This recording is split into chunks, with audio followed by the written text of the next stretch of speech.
slišali po teh zelo, bi rekel, inspirativnih predstavitvah primerov, tudi pomembne domače primere in, bi rekel, pomembne vidike, ki določajo okvir delovanja. In mogoče kar najpomembnejši je takoj na začetku.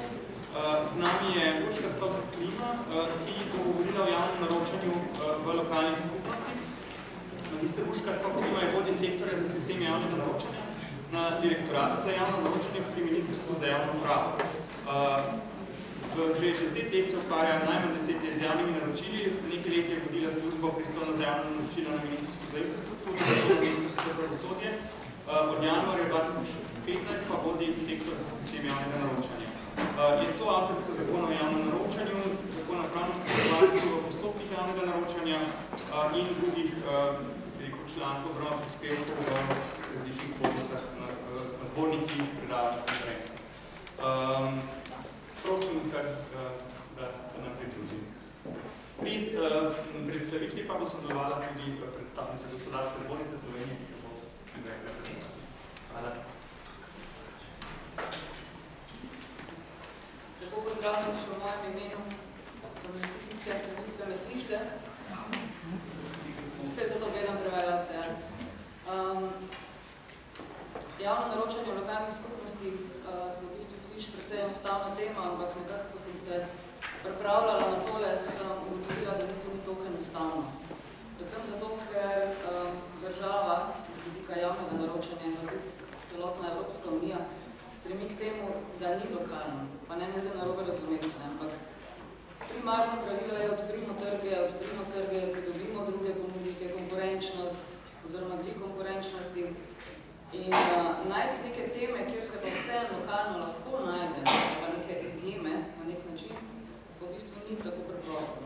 Zato sem se jaz nekako v tem predavanju oziroma predstavitvi poskušala omejiti oziroma najti tiste mejhne rešitve, ki pa vendarle so v zakonu, ki pa lahko mogoče vsaj na nek način pomorejo k temu, da bi imeli na lokalnem nivoju kakšne možnosti tudi lokalni odložitelji, izvajalci in tako naprej. Zdaj, čisto vodoma seveda moram začeti pri zakonodaji. Imamo en kroven zakon o javnem naročanju, zdaj velja že več kot 2 leti. Ravno prejšnji petek je začela veljati novela tega zakona. Ta novela je bil pač poslanski zakon, o ozadju ne bom niti parlamentirala, ampak dejstvo je, da imamo. Je pa drugo dejstvo, da pravzaprav niti ni slab. Vsaj njegov namen, ne, drugo je realizacija, ampak skupaj z osnovnim zakonom in ta novela sta prinesla kar nekaj pozitivnih rešitev. Tiste najbolj pomembne so, da so poenostavljeni postopki, da so krajši roki, da je manj administracije, manj obrazcev. Zdaj imamo tudi elektronsko javno naročanje, vse poteka prek ni več treba in kupa birokracije, podatkov in tako naprej. Kar se mi zdi pa najbolj pomembno je pa to, da res daje vedno večjo noto in s to zadnjo novelo še večjo socialno odgovornemu javnemu naročanju. Sliši se sicer malo filozofsko, ampak to socialno odgovorno naročanje ima v ozadju zdaj kar nekaj storitev, na katere eksplicitno tangira, imamo nabor 82 storitev, na pamet bom zdaj nekaj par narečiščenje, varovanje, vzdrževanje, prevozi, gostinstvo, priprava hrane in druge stvari, kjer je pa zakon predpisal, da cena več ne sme biti edino merilo. Zakaj vam to razlagam? Ker imajo naročniki vedno težavo, kaj postaviti kot dodatno merilo. In zakon celo pravi, da je pogoj, da je dodatno merilo socialno merilo. Socialna merila so pa zelo problematična, tudi z vidika presoje Državne revizijske komisije. Zato smo mi skupaj s strokovnjaki oziroma stroko, tudi delovsko svetovalnico in drugimi združeni sindikati pripravili en nabor teh socialnih meril, za katere ocenjujemo, da bodo imeli nek širšen družbeni vpliv.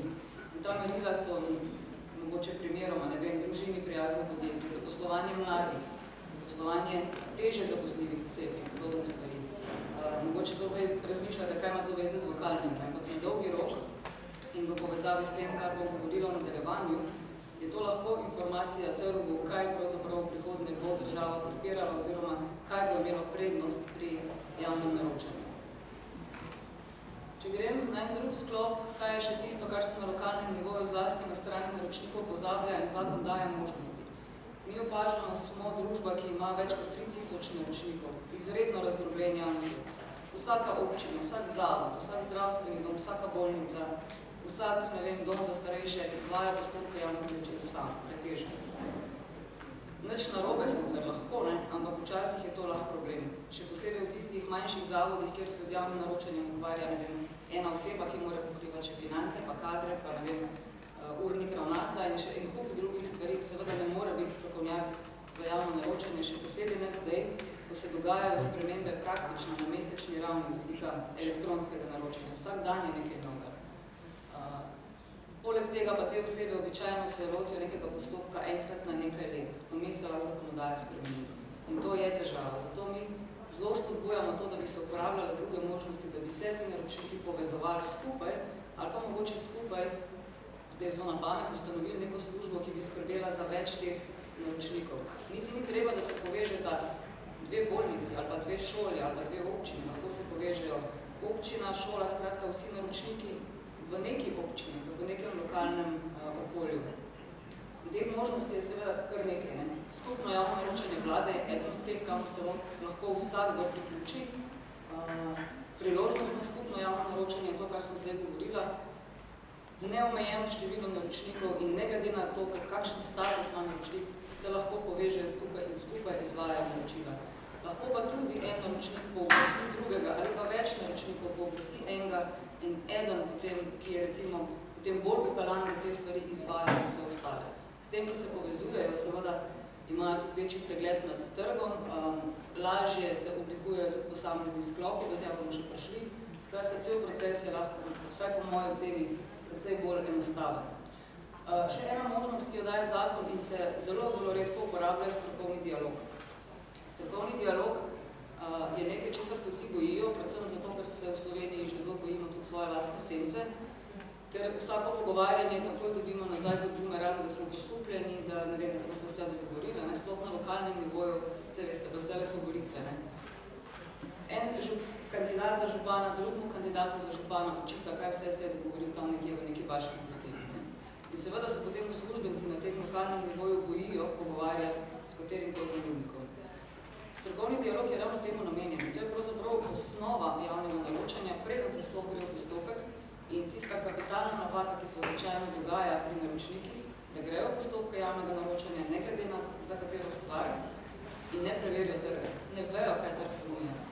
Pa ni važno, govorimo o gradnjah, ali o hrani, ali o, ne vem, svinčnikih in radirkah. Povsod je zgodba praktično enako. Ta strokovni dialog si želimo, da bi se bolj uporabljal. Pogoj seveda je, da je transparenten, ampak transparentnost, če smo pošteni, ni težko zagotoviti, sploh če smo pošteni v naših lastnih namenih. In pa še zadnja stvar v tem konceptu, ki pa ni zakonska, zakon tega ne predpisuje, niti ne napotuje naročnike na to, je pa nekaj, kar ugotavljamo, da je v drugih državah članicah zelo pogosta praksa in se je tudi izkazala kot učinkovita. V tujini naročniki objavljajo svoje plane naročil in ne samo za eno leto naprej, tudi dolgoročne plane. Seveda pomeni, v ozadju imajo tudi neke strategije, naprimer občina, ne? Če ima neko dolgoročno vizijo, kaj misli početi to leto, naslednjih 5 let in kje se vidi čez 25 let, posledično iz tega vam lahko izdela tudi neke kratkoročne, dolgoročne in še daljše plane, kaj bo kupovala, kaj bo naročala, kaj bo dejansko potrebovala od trga. In če bi občina, ali pa govorimo o občinah, kdorkoli, ne, te stvari vnaprej napovedala, imela razdelano sliko, kaj želi, in imela tudi razdelano sliko in to javnosti odprto povedala, naročala bom te in te stvari, prednost bojo imeli, ne vem, tisti, ki zaposlujejo mlade, starejše, prednost bojo imeli tisti, ki bojo bolj okoljsko naravnani.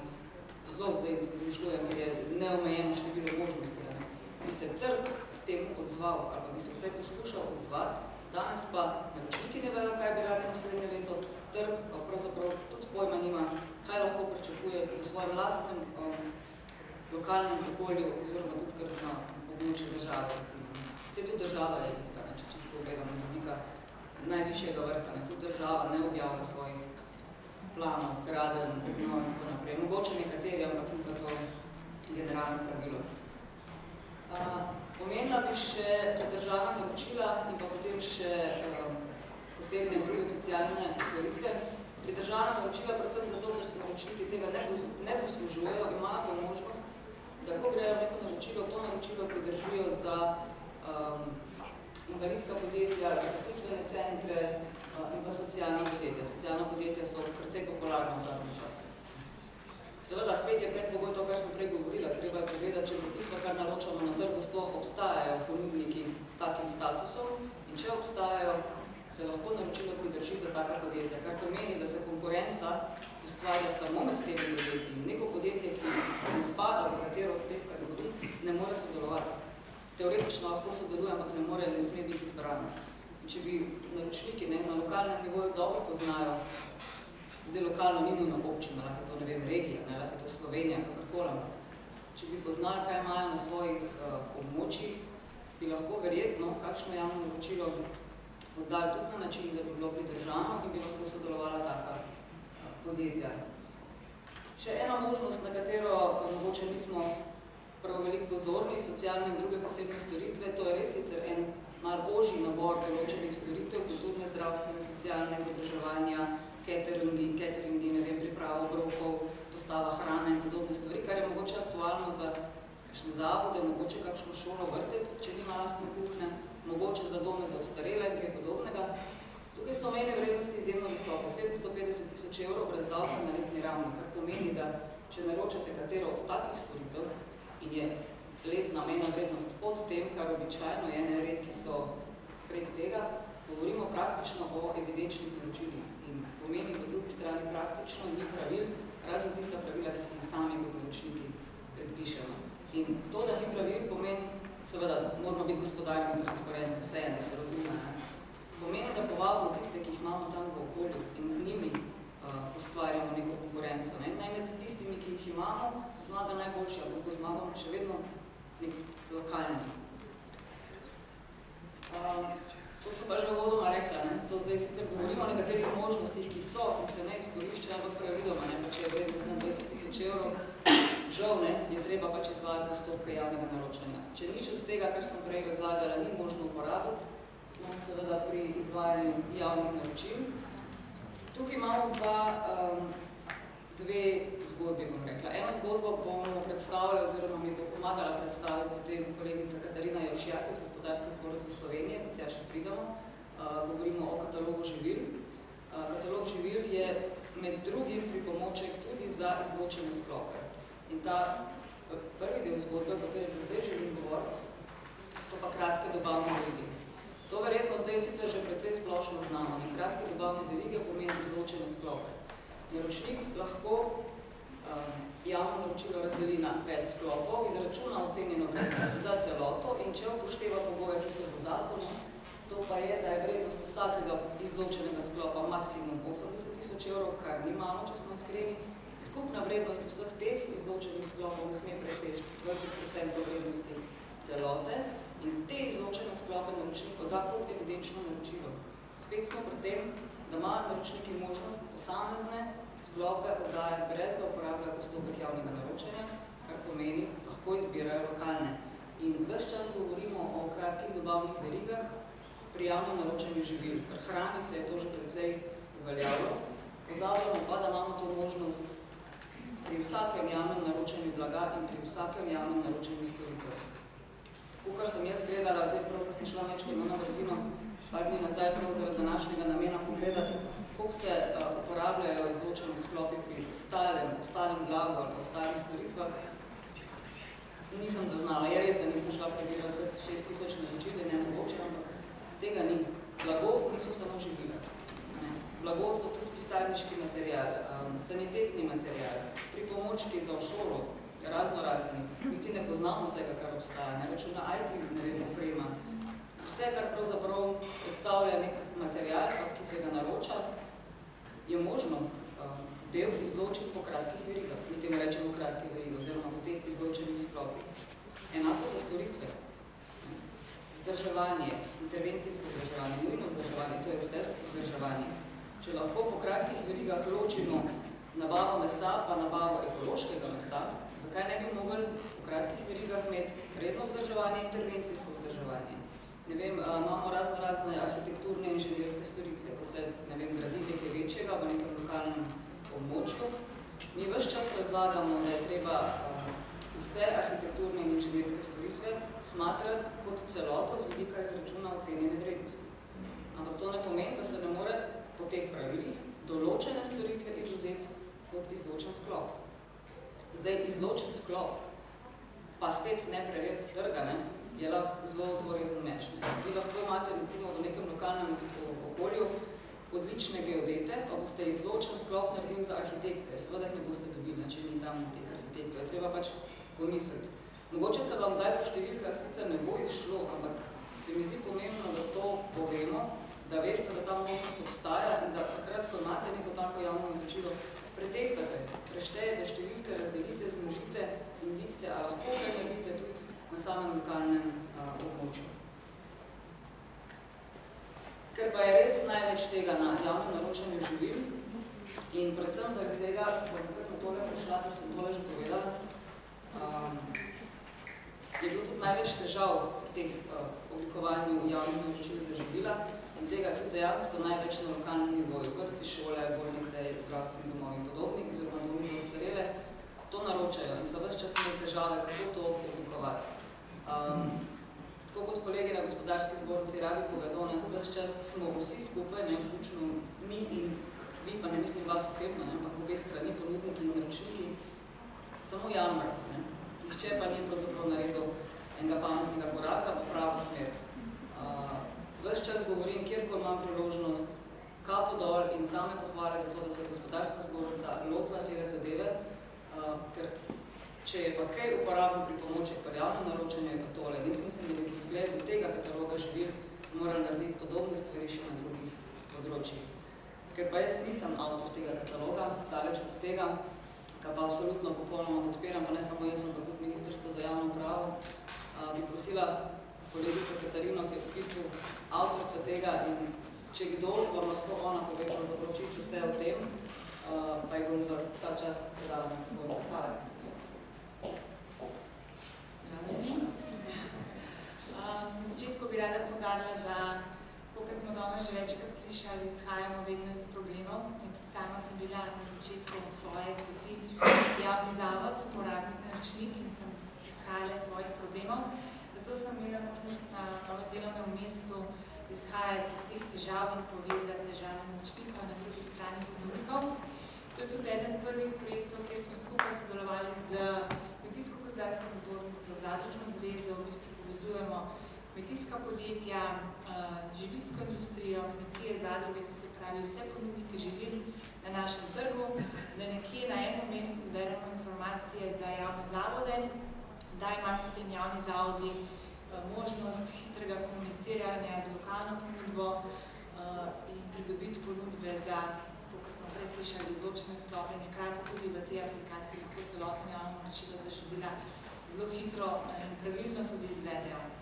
Kaj je problem pri javnih naročilih živil? Pravilno pomenovanje živil, poznavanje trga, trg se ves čas spreminja, ponudniki zdaj v bistvu svojo ponudbo ažurirajo v aplikaciji, povedo, kaj imajo, komunicirajo lahko preko aplikacije, za ponudnike, kmete in zadruge je zadeva brezplačna, lahko nesejo svojo ponudbo, imajo našo strokovno pomoč pri tem, hkrati na drugi strani, pa tudi preko aplikacije, ves čas nudimo infotočko, strokovna vprašanja odgovarjamo skupaj z našo pravno službo tudi za naročnike, za javne zavode, da jim v bistvu pomagamo pri sami pripravi javnega naročila, ker tudi če jim damo v uporabo seznam živil, še vedno je potrebno tisto dodatno znanje, kako oblikovati sklope, kako postaviti merila, kako odgovarjati na vprašanja na portalu javnih naročil in podobno, tako da nekako ponujamo celostno rešitev, prišli smo do tega, da tudi strani ponudnikov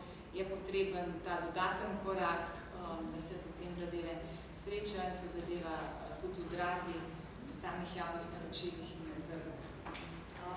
Kot sem že omenila, oblikovanje meril sklopov, izločenih sklopov, pomenovanje živil, podatki o živilih, to se pravi, ta živila prihajajo v bolnišnice, dome starejših, osnovne šole, vrtce potrebujejo tudi podatke o hranilni vrednosti, o alergenih, v bistvu vse podatke na enem mestu lahko javni zavod si vnese v svoje obstoječe aplikacije in z njim potem tudi strokovno naprej dela, hkrati pa tudi namen te aplikacije povezovanja, da tudi naročniki povedo, kaj si želijo, kaj na trgu mogoče še ni in se tudi trg temu prilagodijo. Se je že dogajalo, na primer, večji javni zavodi bolnišnice želijo nek mlečni izdelek, ker imajo drugačen sistem razdelitve obrokov po posteljah, da se v bistvu mlekarne slovenske lahko temu približajo in nek izdelek naredijo. Aplikacija sem omenila je spletna, brezplačna za javne zavode. Zelo veseli smo vseh pobud strani javnih zavodov, se tudi zadeva ves čas dopolnjuje, dodeluje, popravlja, da je v bistvu javnim zavodom in ponudnikom tudi prijazna, upošteva razlike med javnimi zavodi, potrebe večjih javnih zavodov so drugačne kot potrebe manjših, tako da v aplikaciji je možno različno oblikovati sklope glede na velikost javnega zavoda. Rezultat nabora so živila v kategorijah, v podkategorijah, dobijo granic predračun, v Excel obliki, v PDF obliki dobijo aktivo za kuharja, potem, ko je zadeva izvedena javna naročila, lahko vse podatke ven potegnejo in ti podatki kuhar potem pri naročanju tudi uporablja. Deluje na način, da s parimi kliki umesti pravilno poimenovana živila v košarico na portal javnih naročil ali pa za izvedbo povpraševanja za izločene sklope. To povpraševanje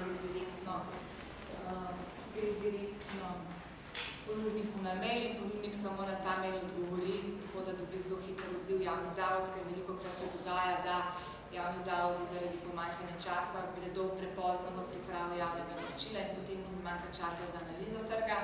Tukaj s parimi kliki gre povpraševanje direktno zadrugi, kmetiji, živilski industriji in dobijo zelo hiter povratno informacijo, tako da nekaj izgovorov trenutno ni več za pripravo določenih sklopov.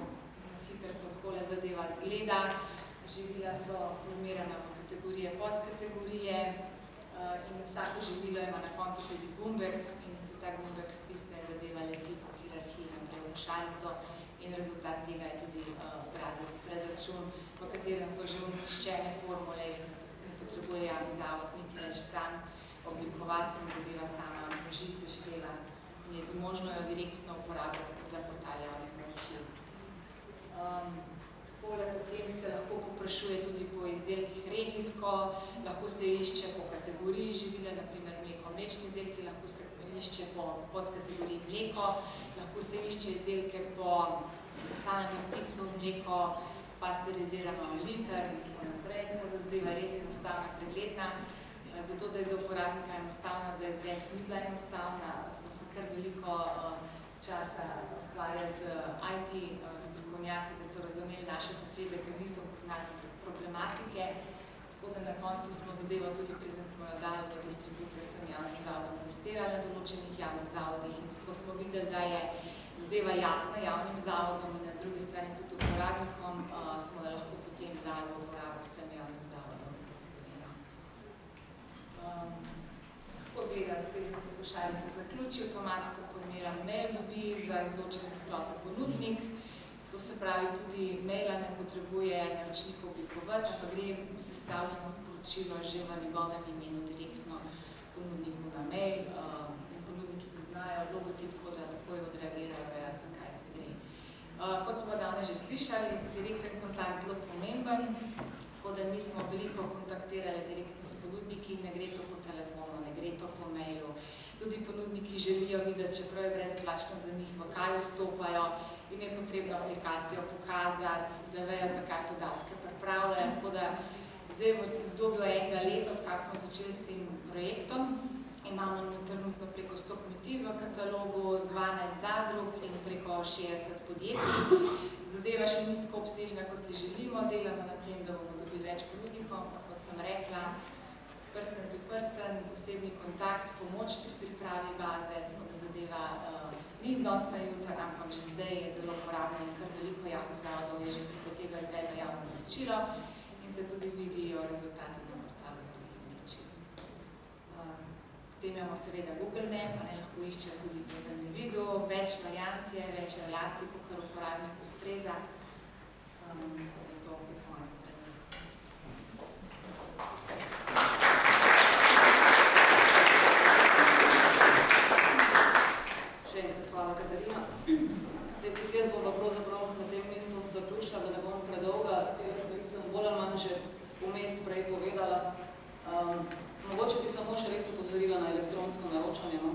obstaja sicer nekaj aplikacij v Sloveniji, ampak Ministrstvo za javno upravo je razvilo sistem za elektronsko oddajo ponudb, celovit sistem, ki je brezplačno na voljo vsem naročnikom.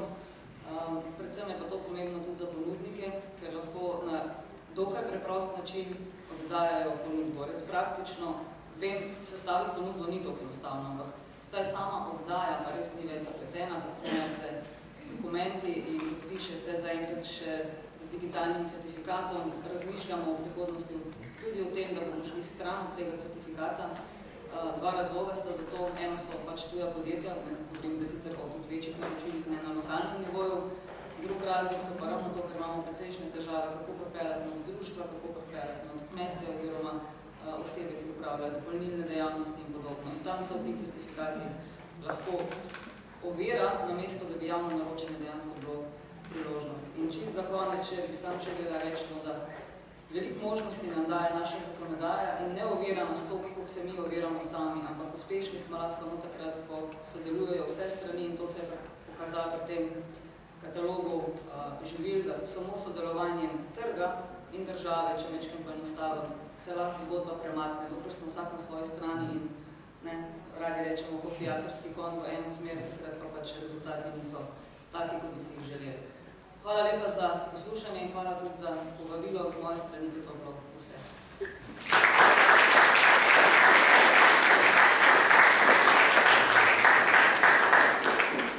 Hvala lepa, res.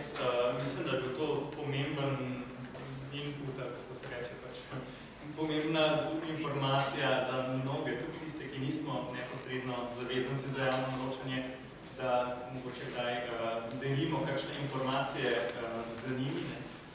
Vsekakor pa ključen vidik za o čem se nas pogovarjamo. Kako obogatiti oziroma kako krepiti lokalno gospodarstvo. Zdaj bi šli kar naprej z enim vidikom, ki je bi rekel, specifičen znotraj tega, tudi v tem okviru. In sicer predstavitev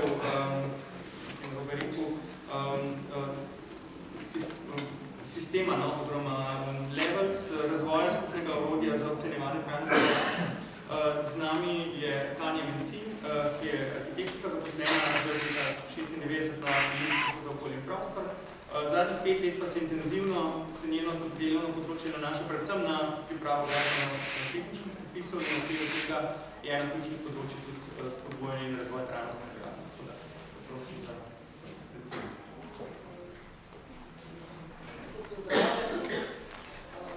Hvala za vabilo na to predstavitev. Imela sem kar malo težava tako umestiti našo tematiko trajnostne gradnje v vaš dogodek. Ampak pravzaprav stavba je tisto, kar ostane lokalni skupnosti in dejansko dobro grajena trajnostna stavba ostane lokalni skupnosti in jo dejansko zelo vodi. Kako pa pridati do dobre trajnostne stavbe, imamo pa pri nas kar še velike težave. Predvsem, ker je zelo težko postaviti, oziroma nimamo še jasne predstave, kaj pravzaprav trajnostna gradnja je, oziroma trajnostnostna. Zato potrebujemo neka cilje oziroma merljive cilje. Prvi način je bilo zeleno javno naročanje. Zdaj pa je pravzaprav tisto, kar je danes predstavlja, so pa levels evropske skupno orodje, s katerim poskuša že Evropa pomagati, iskati eno tako skupne točke, kako lahko v končni fazi sledimo evropskim zahtevam, pa vseeno pridemo zelo dobre trajnostne gradnje. Mogoče za začetek sem to v Sloveniji še zmeraj ne razločujemo med energetsko učinkovitostjo stavbe pa trajnostno gradnjo stavbe. Energetska učinkovitost se ukvarja izključno z učinkovito rabo energije v času življenja stavbe. Se ne ukvarja s tem, koliko energije vgradimo v stavbe, ne ukvarja se z nobenimi drugimi vidiki. To področje pokriva pravilnik učinkoviti rabe energije, trenutno ga moramo prenoviti, glede na to, da imamo zahteve skoraj nič energijske gradnje javnih stavb, že z naslednjim letom, za vse druge stavbe pa velja to z letom 2020. Trajnostnostna, kakor so zdaj strokovnjaki odločili, da je pravilen izraz za to, da se ukvarjamo, vsi poznate te tri krogce, ali se zatikamo jezike s trajnostnostjo, ampak to je bila dilema med vzdržnim in trajnostnim, ki velja z dolgoročno trajanjem in potem so rekli, bo pa trajnostnost, tako so vsi naši standardi prevedeni. Zeleno javno naročanje je prvi tak dokument, ki že usmerja javne naročnike v bolj trajnostno gradnjo, ki so skušala kazati, kje naj bi postavili cilje. Sploh prenova zelenega javnega naročanja je majčken odstop od prejšnjega, kjer je bilo zelo taksativno, kaj naj bi bilo za zeleno javno naročanje, zdaj samo predlaga cilje, ki jih mora javni naročnik dosegati, oziroma na katerih področjih lahko dosega večje in boljše učinke. Doseganje visoke energetske učinkovitosti, to je pač naša energetska učinkovitost, ki jo PURE že avtomatično zahteva od javnih naročnikov, da so 10% boljši kot druge stavbe. Vsekakor je vgradnja tehnologij za visoko učinkovitost. Tukaj je en zelo velik moment lokalne skupnosti, ker mora možnosti lokalnega potenciala. Tukaj ne gre samo za gradnjo vetrnih elektrarn na stavbe ali pa sončnih kolektorjev, ampak gre tudi za izrabo viškov toplot, se pravi ustrezno umeščanje objektov, kombinacija različnih in skupna uporaba takih tehnologij pomaga. To je tisto, kar lahko lokalna skupnost z nekim kvalitetnim prostorskim načrtovanjem doseže. Drugo področje, ki je zelo pomembno, je vsekakor materiali. Mi kot država spodbujamo uporabo lesa. Imamo 30% lesa.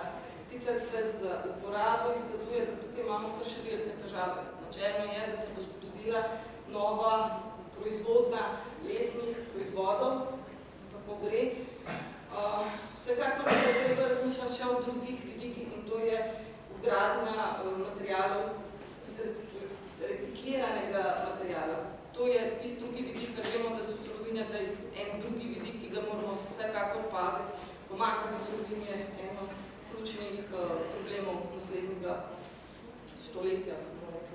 S tem, ko pazimo, kakšne stvari vgrajujemo v stavbo, vsekakor zmanjšujemo odpadke. Pri zelenem javnem naročanju vsekakor treba bistvo, zakaj imamo stavbe, in stavbe nimamo samo za energetsko učinkovitosti ali pa tudi samo za kakšnega materiala grajujemo, ampak zato, da so te stavbe v resnici zdrave in ugodne za ljudi. In to je, seveda dosegamo z pravilnimi gradbenimi materiali, z vgradnjo ustreznimi sistemi za prezračevanje. V Sloveniji je mogoče ena posebna tipika, je visoka vsebnost radona. Z zapiranjem, z strogimi oboji okoli stavb se nam povečuje problematika radona. Sploh v osnovnih šolah so se ti problemi, kjer so bile meritve izvedene, pravzaprav zelo jasno pokazali. Tako da pri načrtovanju, oziroma že pri postavljanju cilja, mora naročnik razmišljati tudi o teh vidikih, oziroma zahtevati, da se te zadeve izvedejo. Voda je vsekakor vir, da je treba čuvati, zato je vgradnja tehnologij za varčevanje tudi eden od tistih ciljev, ki je zeleno javno naročanje spodbuja, seveda podpora trajnostne mobilnosti, električna vozila bo se treba nekam priklapiti, in se pravi, če se želimo čim bolj racionalno obnašati, je treba že naprej pri načrtovanju razmišljati tudi o tem, da so možne vgradnje pomilnic. Kolesarnice, garderobe, prostori, stuši so še zmeraj nekaj tabu tema, ki se kar ne zgodi v tjaših javnih stavbah, čeprav zeleno javno naročanje ravno tja usmerja tudi naročnike. To so vse več ali manj bolj priporočila priprostjena javnim naročnikom.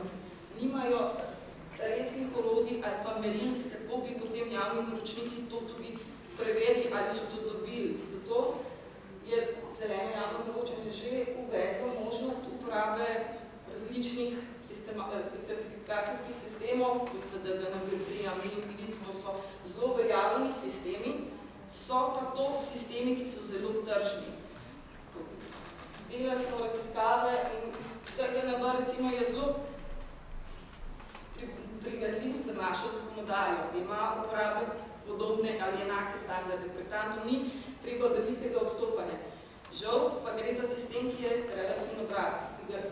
Za doseganje njega je treba si ga lahko privoščijo, no, pravzaprav samo veliki uporabniki. To je ugotovila tudi Evropska skupnost in zato je šla v razvoj enega skupnega evropskega orodja Levels. Priprava tega evropskega Levelsa se pravzaprav odvijala v okviru ene dolge razprave, več kot 2 leti je trajala.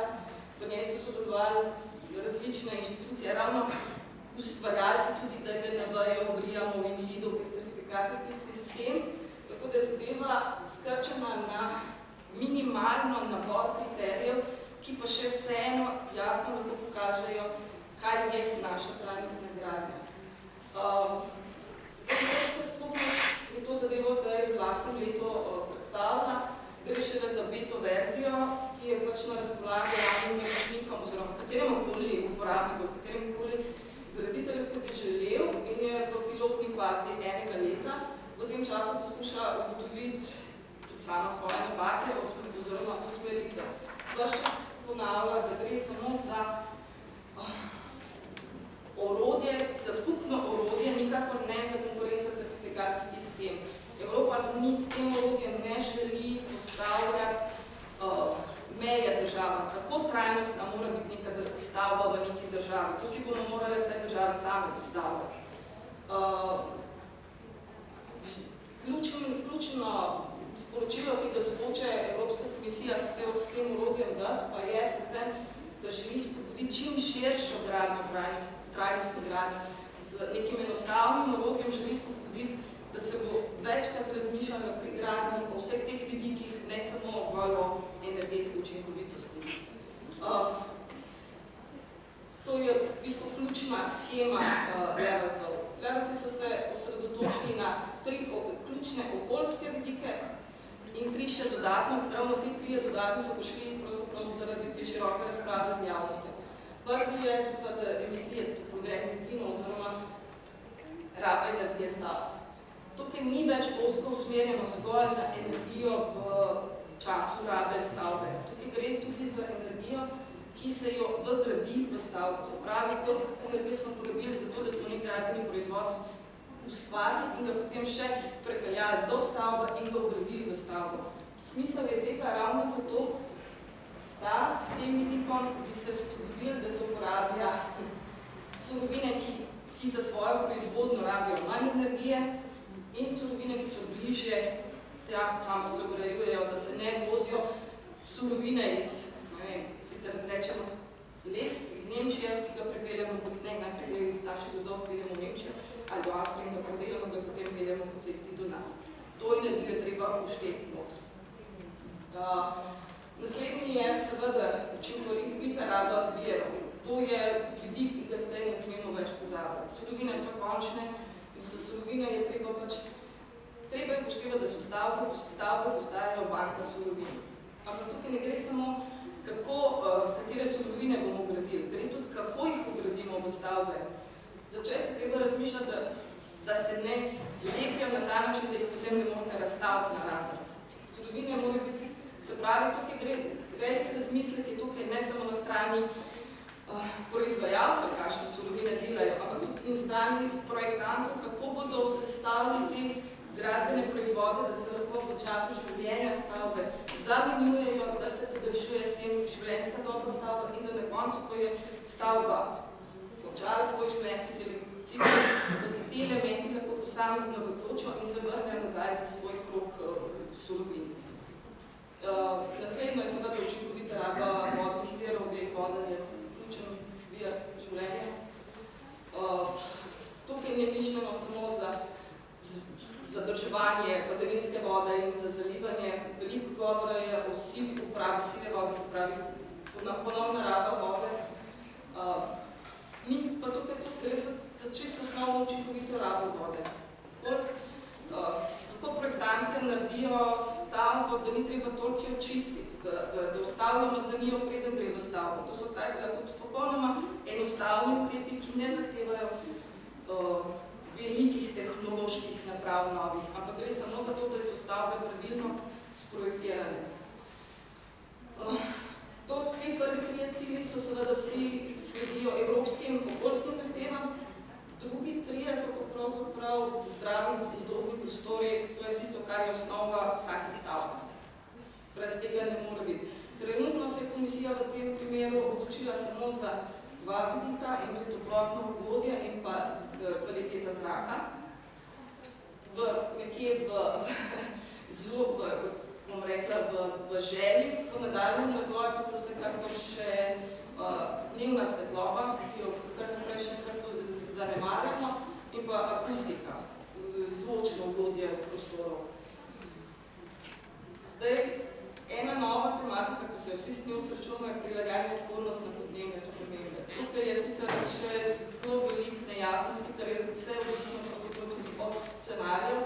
Gre pa za to, da se razmišlja, kako dobro je projektirana stavba na predvidene prihajajoče spremembe, na predvideno spreminjanje klime. Koliko preveč se bodo pregrevale naše stavbe, če se bo recimo temperatura dvignila za 2 stopinje?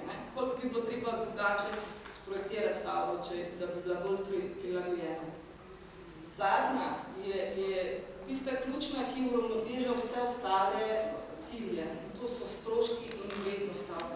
Eno je čisto osnovni vzdrževalni stroški, se pravi, z neko boljšo tehnologijo, ki se vgradi, se lahko optimizirajo stroški vzdrževanja. Z materiali, ki imajo daljše življenjsko dobo, niso potrebni takoj zamenjati, se absolutno dvigne vrednost stavbe. Ta zadnji, bom rekla, cilj je tisti, ki nekako pomaga investitorjem, da si nekako, oziroma celotni ekipi, projektanta, naročnika, da si uravnoteži celotno gradnjo. Zdaj, da sem rekla, Evropa zdaj tole zadevo testira. Smo pa mi istočasno poskušali te merljive cilje že predhodno pripraviti in smo gotovi, da so ta skupni okvir pravzaprav tisti ideal, da pa moramo mi sami kot Slovenija še vseeno narediti tisti korak naprej, se pravi zadevo prilagoditi za slovensko okolje, za slovenske uporabnike. Zato smo, bom rekla, zelo veseli, da smo uspeli se prijaviti na integralni projekt IPTF for Climate, kjer imamo ugrajeno razvoj teh kazalnikov za Slovenijo. Z uporabo teh evropskih ciljev, z uporabo evropskega okolja, bomo lahko javnim naročnikom absolutno dali bistveno boljše orodje in podporno orodje, s čemer bojo lahko si postavili cilj, kakšno trajnostno gradnjo želijo imeti in jo na koncu tudi dobili, bodo znali, bodo imeli izmerjeno, da je to res tista trajnostna gradnja, kot so jo naročili. Evropska komisija zelo tiho, ne še zelo, da je zadeva še vsemu v razvoju, vendar pa nakazuje, da bo ta Leversi se vgradil v zeleno javno naročanje, oziroma bo za stavbe nadomestil zeleno javno naročanje. Tako da, tukaj bom rekla, da smo že zelo pridno, zelo aktivno sodelujemo z Evropsko komisijo in sledimo, tako da bomo lahko ne samo sledili, ampak imamo tudi svoj odgovor na te njihove zastavljene cilje. V okviru tega LIFE projekta moram še omeniti, da smo uspeli dobiti tudi sredstva za večjo podporo zeleno javno naročanje za stavbe, tako da bomo imeli, da mogoče po vzoru prejšnjega predstavljenega kataloga tudi uspeli pripraviti nek katalog gradbenih proizvodov, to je eno tistih naših ciljev, ki želimo v tem okviru narediti, da bo vsaj nek korak lažjega naročanja do takrat, ko bomo lahko res uspešno lansirali Levelsov, oziroma slovensko verzijo Levelsov za splošno uporabo.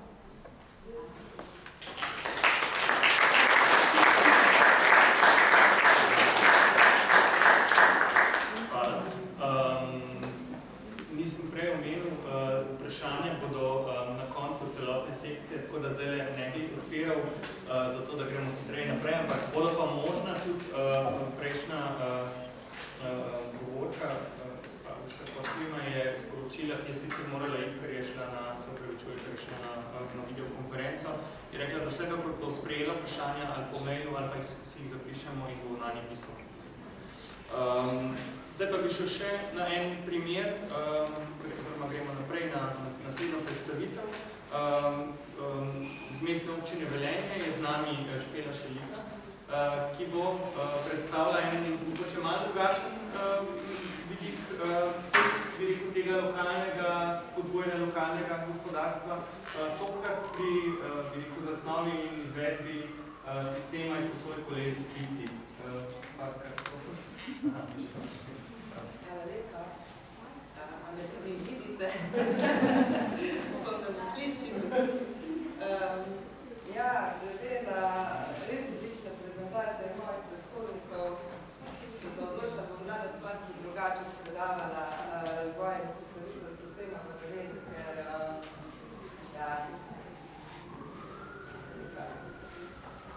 resnično se strinjam s predhodniki, da recepcija uspetja v ljudeh. Zgodba se je v bistvu začela leta 2009, ko sem še zelo entuzijastična, sveža študija vlada dobila zaposlitev v mestni občini Velenje. In mogoče se v bistvu šele danes zavedam, k čemu je moj entuzijazem pridonesel, kajti zgodba ni šla tako gladko čez, kajti to občinska uprava, administracija, včasih tudi borba zmeri na veter. Ampak, ker pa je danes poslušala tudi veliko mladih entuzijastov, sem se odločila, da danes malce na bolj iskren način odpodavala, torej kako je ta zgodba razvoja potekala.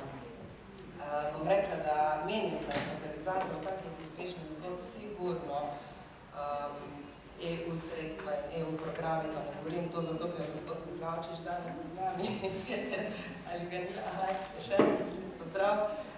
Sva se srečala v mojih čiščih začetkih delovanja v projektni skupini, danes to je še 10 let od tega, je za mano ogromno projektov, katere bi tudi na današnjem dogodku lahko izpostavila, ampak recimo, da bom bolj podrobno opisala sam sistem VISI. Zgodba se je v bistvu začela leta 2009, ko pri nas v Sloveniji tovrstnih sistemov še ni bilo. Bicikl v Ljubljani kot prvi je nastal malo kasneje. Vendar takrat sem prijavila projekt trajnostne mobilnosti, kjer se bo vzpostavila neka inovativna infrastruktura v samem mestu, ki bo spodbujala uporabo kolesa. Na voljo smo imeli 50 000 evrov, to so majhna sredstva za neke velike investicije kot takšne. In sem se mogla razmeroma hitro odločiti, kaj pa bom vzpostavila za teh 50 000 evrov. In takrat sem dopustkovala pri sestri v Barceloni in zagledala tale rdeča kolesa, ki švigajo levo desno. In sem si mislila, to bi bilo pa res lepo imeti na našem majhnem mestu. Do takrat pa takšni sistemi sicer so obstajali v Ameriki, recimo v študentskih kampusih, ampak v Evropi, v manjših mestih, takih sistemov še ni bilo. Tudi Ljubljana ga še ni vzpostavila, da bi mi pomagala z nasveti. Sicer potem later on, kajti projekt trajajo 3-4 leta in še do koncu tega projekta, to je leta 2012, se je pa sama investicija odejavila in takrat mi je Europlakat Ljubljanski pomagal z mnogo katerim nasvetom, kaj paziti. No, takrat sem tudi spoznala, da to vrstni sistemi obstoječi stanejo par milijonov evrov in da zanemarljivi 50 000 evrov sigurno ne bo dovolj za vzpostavitev tega, kaj sem jaz predvidela v samem projektu. In tako se je začel tako imenovani strokovni dialog v lokalnem okolju. Upam, da je zakonodaja takrat to dopuščala. In dejansko smo potipali naš šolski center Velenje, ali bi bili zmožni kaj takega sami razviti. In takrat se je tudi prvič v zgodovini zgodilo, da se je šolski center povezal s strojniki, inženirji, programerji, železarja, tako naj rečem, in tudi uspeli z kandidaturo na našem javnem razpisu, torej javno naročilo, so ga dobili in razvili sistem. Sprva je obsegal 5 postaj in 25 koles. In tudi takrat in-house, moram reči, župan vodja urada so bili zelo skeptični. To ne bo delovalo, to bo nek poligon med postajami, vse bo pokradlo v enem tednu in podobno, v Paki bomo iskali naša reka. Ampak sem bila zelo vztrajna in se nekako nisem udala. Mogoče mi danes to ne bi uspelo, kaj tako 10 letih dela v opravi entuzijazem, gre takole. Ampak takrat sem se res borila in udarno pomislim, ne, dajte, prosim, no, da govorite, da to zgodbo dejanje. Danes ta sistem ni samo velenski, je medobčinski, šteje 17 postaj, 90 koles, in samo enega so v 8 letih ukradli.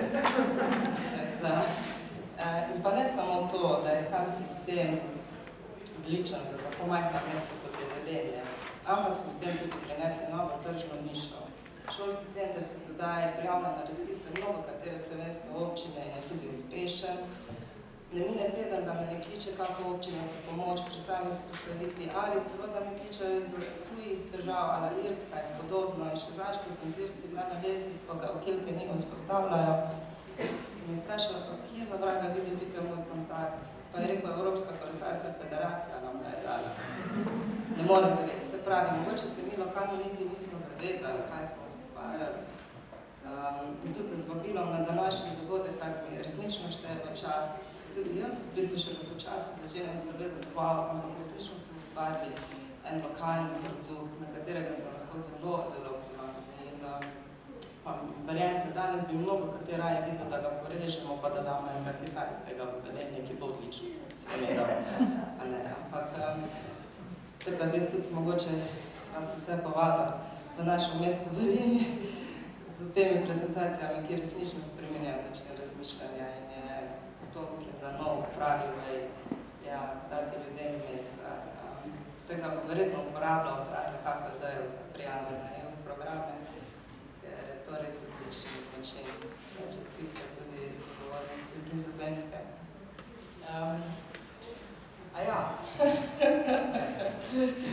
Tek mene zanese. To je bil projekt, v njem je sodelovalo 11 evropskih mest, trajnostna mobilnost. To pa je sistem, in ne samo, da je bil sistem, torej software, stebričke, podlage, razvit lokalno, temveč smo se odločili tudi za slovenska kolesa, to so kolesa Krpan, mogoče jih poznate kot poštarska kolesa, tako da je dejansko to slovenski produkt. In kaj je pa v bistvu sploh, moje sporočilo je, čisto vsako majhno mesto lahko tak sistem samo razvije. Ne kupujte ga drugje, na Kitajskem in podobno, kajti to je zgodba za ljudi. Vse smo povabili Europlakat takrat, a bi tudi v Velenju vzpostavili podobno kot recimo v Celju, mislim v Ljubljani, pa so želeli postaviti tako na ene take velike opadnice, kjer bi tisti njihovi džambi plakati pač dosegli največji namen. In takrat sem vprašala, kje pa so lokalni uporabniki, in so rekli, mi smo oglaševalska firma, plus to, da je bila ponudba 250 000 evrov, in smo videli, ok, da bomo se srečali. No in takrat se pravi, sem pa potem pristopila do šolskega centra Velenje in za čudo spoznala, da se to poslo preprosto naredi za zanemarljivo manjša sredstva kot sicer. Iskrena bom, ko sem šla na porodniško, so ta sistem dali v upravljanju Zavod za turizem in bi želeli na zavodu, da stvar pač poteka tako gladko, tem manj dela, tem manj servisiranja, tem manj komunikacije z uporabniki. In zdaj vidim, da mogoče to ni bila dobra poteza, ker se mi zdi, da tudi se pa zdaj tudi velikrat pojavi kako zvandalizirano kolo, ker se prej ni. In prihajam iz enega malo bolj geto predela mesta Velenje, ker sem jih 3 leta pumpala vse te moje prijatelje. Ne jih pokratiti, ne, prosim, ne. In to je tako majhno mestece, da dejansko, celo mislim, da ta moj glas dosegel namen. Zdaj, ko pa to šlo v domeno upravljanja drugim strukturam, pa se nekako več ne komunicira z uporabniki na tak pristop. In ja, to je pomanjkljivost tega sistema, da če treba stalno vedeti nad njim, pa imamo sledenje, je PIN, so kartice uporabniške, tako da ukraditi dejansko ni mogoče, brez da nekoga ne obtožimo. Se pa lahko zgodi, pa da se kakšna kartica ukrade, posodi drugemu, pa se mogoče ne pride do tistega pravega. Ampak zato je potrebno kar s ljudmi komunicirati in se hitro potem odkrije. Ampak mogoče ene strukture za to nimajo časa, pa bi raje imeli potem ene kitajske sisteme, ki pač tako zelo avtomatsko bremenijo kartico. Moram reči, da ta sistem je popolnoma brezplačen, tako registracija kot uporaba in tudi nared na način, da je pač za ljudi. Tega mogoče še v naši hiši ne razumejo, govorimo o mestni občini Velenja, pač radi videli neko hitro, elegantno upravljanje in pa še kak zaslužek, da se z kartice potegne kak evro po prekoračitvi uporabe. Recimo, jaz sem bila zagovornica tega, če nekdo res fest pijan, pride do postaje in je polna in pelga domov, pa ga zjutraj pripelj nazaj. Ti ni treba pešače, zdaj moraš to peljem še naslednji kilometer, zato da boš našel prosto mesto. Tem govorim, zakaj to zgodbo za ljudi. Lahko bi še mogoče omenila tudi socialno podjetje, katerega edini oče sem bila ali mama, center ponovne uporabe, danes zaposluje 6 oseb, ne vem koliko ton odpadkov, ki bi sicer šlo na zbirni center, je romalo pa to naš center ponovne uporabe in šibkejše skupine, tisti pač, ki imajo malo manj v žepu, lahko tam zelo lušne zadeve po zelo manjnih cenah kupijo, obene pa tam so zaposleni ljudje iz ranljivih skupin, torej okolje je tukaj razbremenjeno, vključujemo socialne skupine, pa še tistim manj premožnim omogočamo nakupe. Pol je tu podjetniški inkubator, ogromno otroških igrišč, se pravi, še in še bi lahko števila. Jaz menim, da res katalizator takšnih zgodb so sigurno del sredstva in najbolj modra poteza takratnega župana Meha je bila, da je vzpostavil z vstopom v EU projektno skupino, ki tako malo štrlimo ven iz tete občinske uprave, ki se dejansko za to revno občinsko plačo pač ukvarjamo za prijavo raznih lepih projektov na EU programe. Mislim, da smo kar uspešni pri tem. Nam pa manjka mladih entuzijastov. Mi smo se malo skurili po 10 letih, upam, da bo možnosti, da jih tem več povabimo na naše vrste. Pa bi bom v tej fazi zaključila. Hvala lepa.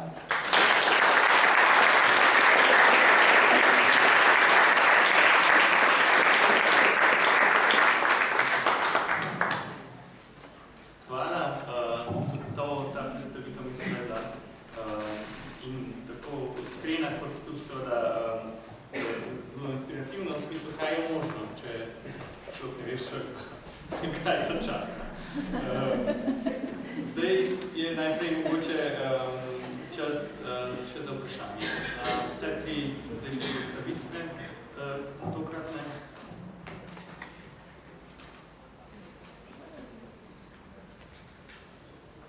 Z izjavnim naročanjem je kač vedno veliko vprašanj, tako da jaz mislim, da tukaj bi se sigurno kaj našlo.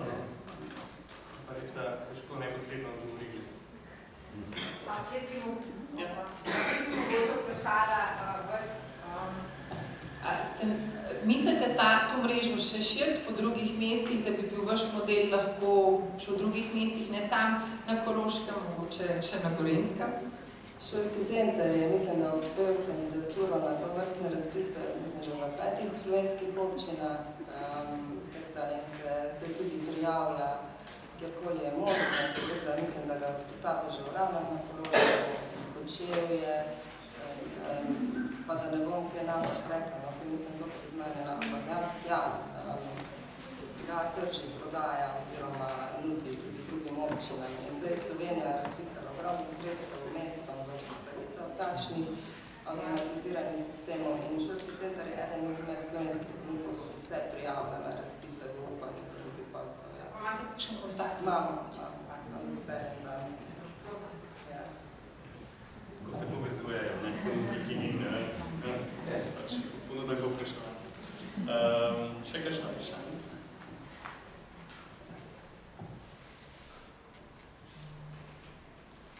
Ja, evo, se sredim. Ne vem, če bo čist na mestu to vprašanje, tukaj le glede gradnje.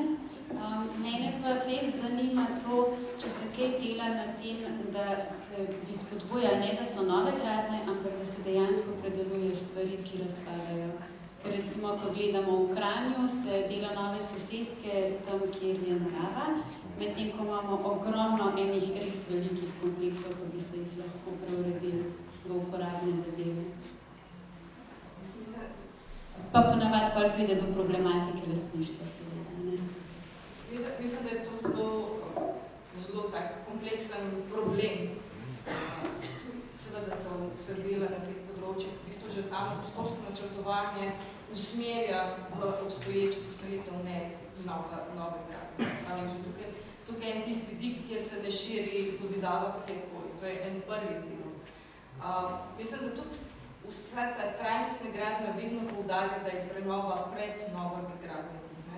Ampak zdaj, da bi pa direktno rekli, absolutno morate, da ta sistem tega trenutno ni. Je pa res, da dejansko vse usmeritve grejo v to, da je prenova pred. Računanje preko teh kriterijev trajnostne gradnje ti pokaže, da je vgrajena energija, ki je že, se pravi material in surovina, ki je že vgrajena, napram tisti novi, ki jo boš popeljati, se potem mnogokrat pretehta ta prenova, to pa nova gradnja. Zdaj sprašujete pa še po enem problemu, ki je mogoče še bolj problematičen, pa ni samo stvar graditve, ampak to so soseske. Soseske, kjer je pa treba dejansko vzpostavljati čist nove inštrumente ali pa verjetno uporabiti že obstoječe, ki so v lokalnih skupnosti, ker treba tukaj to sodelovanje ljudi doseči, da vidi potencial v teh soseskah in prenovi teh sosesk. Zavedati se je treba, da že trenutno so težave pri klasičnih prenovah večstanovanjskih stavb, kjer je etažna lastnina, se pravi doseganje tistega skupnega konsenza med ljudmi je tisto ključno vprašanje pri prenovah. Ne potem sama gradbena tehnika, kako to prenavaš, ampak kako doseči, da ljudje sodelujejo in se zavzemajo za isti cilj, za isto smer. In tukaj je verjetno treba dejansko veliko pogovarjanja, veliko osveščanja ljudi, kaj so možnosti in takile dogodki in pa predstavljanje dobrih primerov praks, tistih, ker ljudje spodbudijo in v razmislek, ja, se mi pa tudi bi lahko nekaj naredili, se ne rabimo propasti.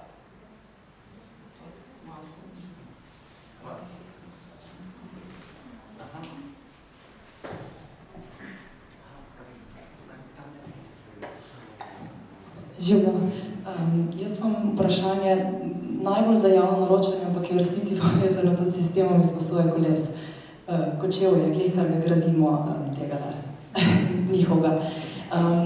Ampak pri pripravi javnega naročila recimo smo imeli precej zagad, ker smo hoteli favorizirati njih. Se pravi, hoteli smo imeti Krpana in hoteli smo imeti slovenski sistem. Pač, zakaj bi dali drugim, če lahko nekaj, kar je proizvedla Slovenija, ker pač v naši regiji tega ni.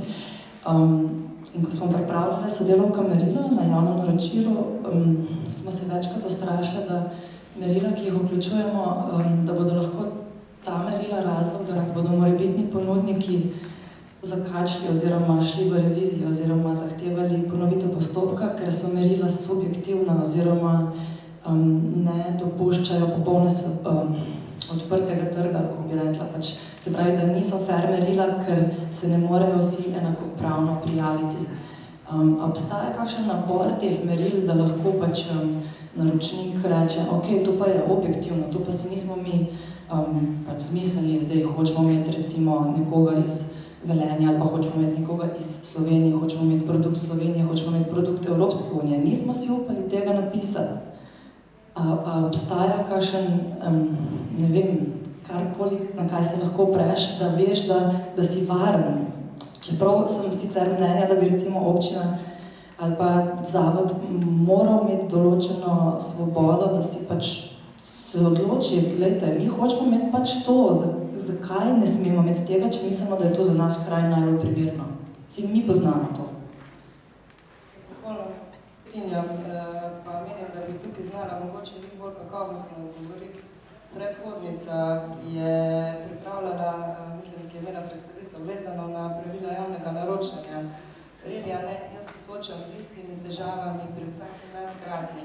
Kljub temu, da imamo že 16 postaj, dveh občini ste sedaj vezani v ta sistem, moram pri vsaki nadgradnji iti po ponovni razpis.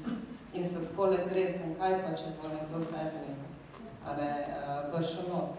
Tako da imam ogromne težave, tudi jaz pripravo razpisa, da ustreza zakonodaji, In edini pogoj, se pravi, mi ga že imamo vzpostavljeno, pač jaz dajem od pogoj, da okoliko je kdo drug izbran, se mora z obstoječim povezati za vidike upravljanja.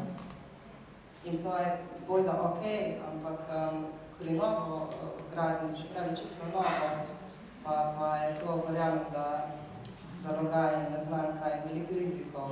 Še vedno do konca postopka ne boste vedeli, kdo bo tak, ki bo dobil na razpisu. Ampak se pravi, mene pa, jaz osebno pa tudi me čudi, da moram pri vsaki nadgradnji, kljub temu, da gre to za širitev, ne morem izbirati iz tega, ampak moram vsaki znova pravi postopek javnega naročanja. Ker da ja, velike težave, redno imamo občine s tem, ko želimo zdaj kaj lokalnega favorizirati. Kljub temu, da je to že vzpostavljena praksa, da bi popolnoma razumem, pa good luck. Anja, jaz bi vsem izkoristil ponudbo, ki jo je gospa Urška Skor-Klima dala in te pozval, da pač jo pošleš pisno vprašanje. Je to pač prav konkretno ponudba, tako da se mi zdi, da je relevantno. Ker zdaj smo imeli čisto srečo, da smo prebili.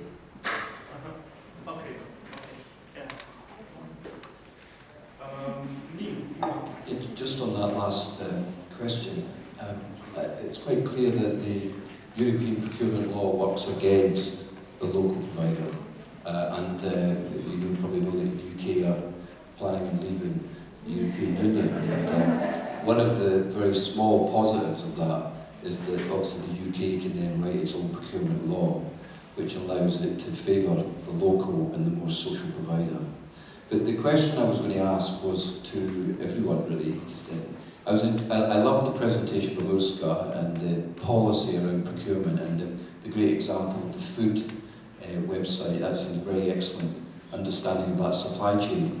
But I see many presentations in many countries across Europe where the policy looks very nice. But it's the culture and behaviours which are so important. Policy is one thing. The culture and behaviour of procurers and people who make public policy, who make decisions, is where it really, really matters. And my question to anyone really is that to what extent is the culture progressive in terms of public procurement? The policy seems very good, but is the culture caught up with the policy?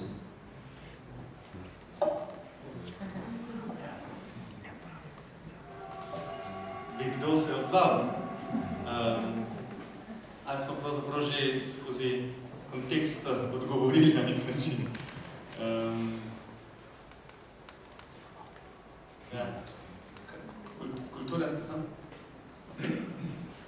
Kultura se sicer tudi gradi, ne?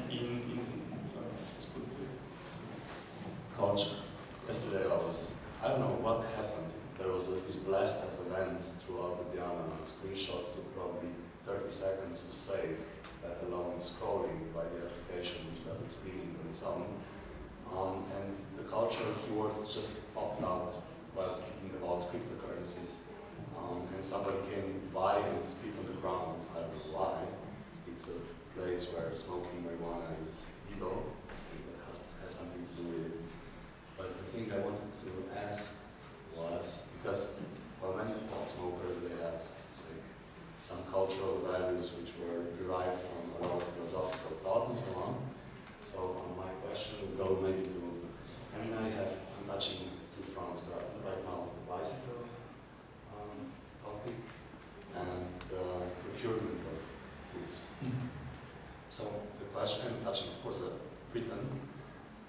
Are there many like people who go maybe vegan, vegetarian, or like procure from ethical sources like King's Farms, milks, and so on, not industrial and this?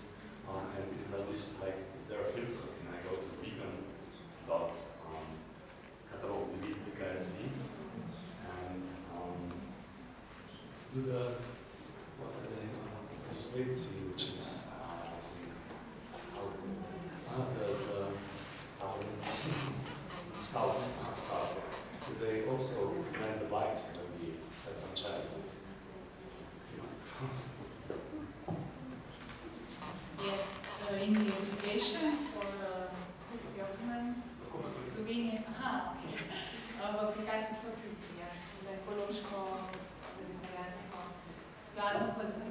ki jo pridobivamo naknadno voznikov, se pravi, če bi se pojavili novi družbi na trgu, industrije, se zadeva doda.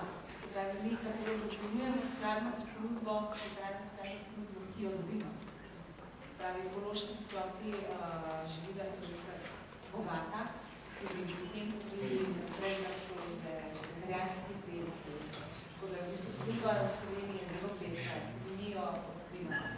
Ni pa sicer filtra industrija, kmetija, zadruga, je pa filtra na nivoju živila. In to v bistvu se javni zavod odloči, komu pošlje povpraševanje, se lahko odloči na nivoju ponudnika, ali pošlje kmetije, ali pošlje zadruge, ali pošlje industrije.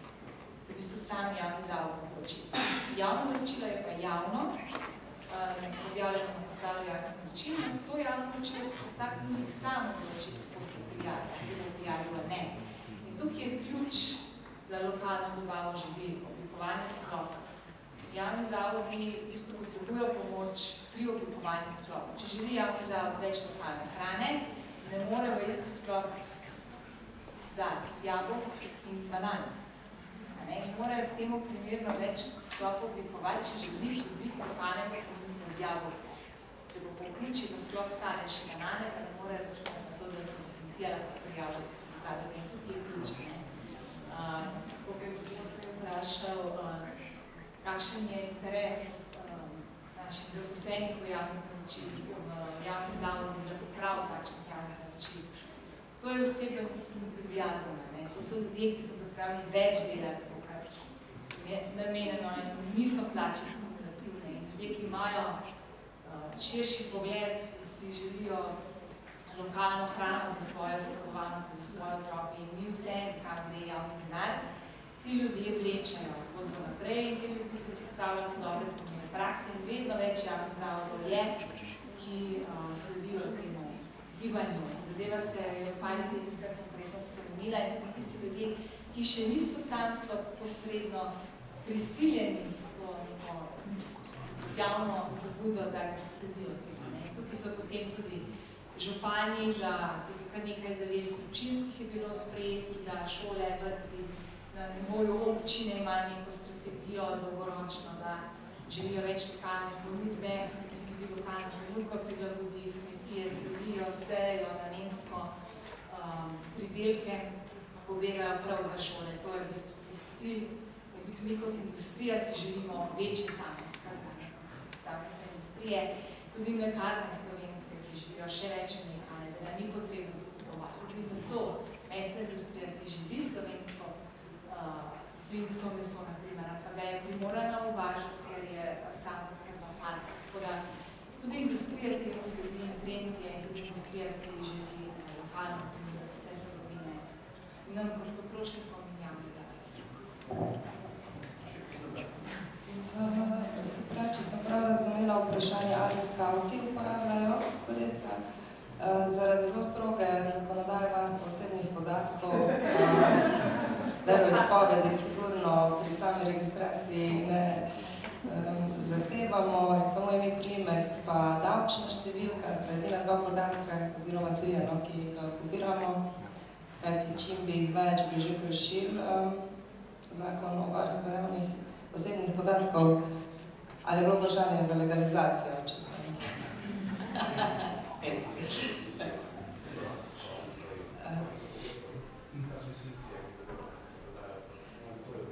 V tej zgodbi skavti konkretno niso sodelovali, vem pa samo povedati to, da imamo več kot 3500 uporabnikov in registriranih in da sodeč po številu prebivalcev mesta Velenje, ki je 28 000, smo že presegli 10% prebivalstvo, torej kar je v bistvu številka, s katero smo res tako ponosni, ker mislim, da tudi večji sistemi, ali Barcelona, Lyon in podobni ne zajamejo takšne populacije v svoj sistem, kot ga je Velenje. Je pa res, da je velenjski sistem namenjen lokalnim prebivalcem, ne turistom, ne obiskovalcem. Seveda nudimo to možnost, ampak je bil narejen samo za občane, prednostno za Velenčane.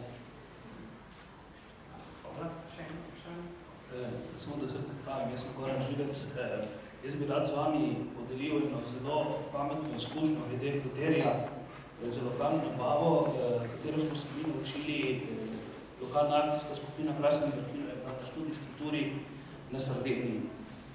Sardinci so nam povedali, da oni imajo en kup njihove lokalne hrane, 40 vrst sirov, ko smrdijo po umazanih nohavicah, pa ščervi, pa ne vem kakšnim plesnim. In da so prišli do spoznanja, da če se njihovi otroci v vrtcih ne bojo naučili njihovih lokalnih okusov in jih bojo v vrtci naučili na sirčke in na hrenovke, potem ti otroci, ko bodo odrasli, ne bodo potrošniki te lokalne hrane, potem bo cela ta njihova tradicionalna industrija umrla. Posledično so se obrnili na DG Competition, se pravi na generalni direktorat Evropske komisije za konkurenčnost, in skupaj z njimi uskladili, da je kriterij, ki vam naprej povedal, sprejemljiv kot drugi kriterij poleg cene na javnih naročilih in uporabijo pri nabavi hrane kriterij obratno sorazmerno količini kilometrov od mesta pridelave do mesta porabe.